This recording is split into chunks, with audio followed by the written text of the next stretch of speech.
বিরতির পর স্বাগত। পশ্চিম আসনের বিজেপি মনোনীত প্রার্থী বিপ্লব কুমার দেবের সমর্থনে দেখা যাচ্ছে পশ্চিম আসনের বিভিন্ন জায়গায় ঝোড়ো প্রচার কর্মসূচির আয়োজন করছে বিজেপি।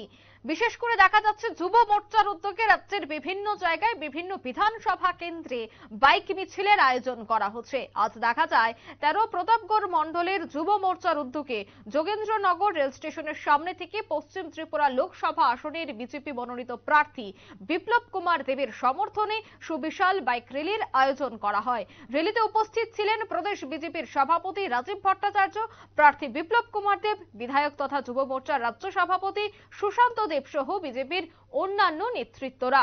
কি বলছেন তারা আজকের এই প্রচার সভাকে কেন্দ্র করে শোনাবো। এই মাসের 19 তারিখে প্রথম ধাপের নির্বাচন, সেই নির্বাচনে আমাদের পশ্চিম ত্রিপুরা আসনের নির্বাচন সংগঠিত হবে।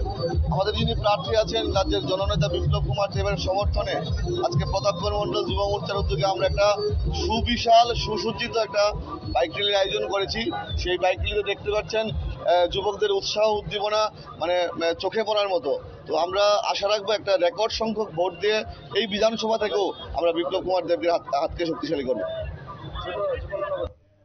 আপনারা শুনলেন যুব মোর্চার রাজ্য সভাপতির বক্তব্য। তিনি বলছেন যে প্রধানমন্ত্রী নরেন্দ্র মোদীর হাতকে শক্ত করতে বিজেপির মনোনীত প্রার্থী বিপ্লব কুমার দেবের হাতকে শক্ত করতে ইতিমধ্যে প্রত্যেককে এগিয়ে আসতে হবে। বিশেষ করে যুব মোর্চার পক্ষ থেকে যে সমস্ত জায়গায় র্যালি করা হচ্ছে সে সমস্ত জায়গায় কিন্তু যুব মোর্চার কর্মী সমর্থকদের মূলত আহ্বান থাকছে প্রত্যেকেই যেন এগিয়ে আসে, বিজেপি মনোনীত প্রার্থীদের যেন বিপুল ভোটে জয়যুক্ত করেন। তার জন্যই কিন্তু এক প্রকার দেখা যাচ্ছে প্রচার সজ্জা থেকে শুরু করে বিভিন্ন সভা বা বিভিন্ন বাইক র্যালির আয়োজন করতে।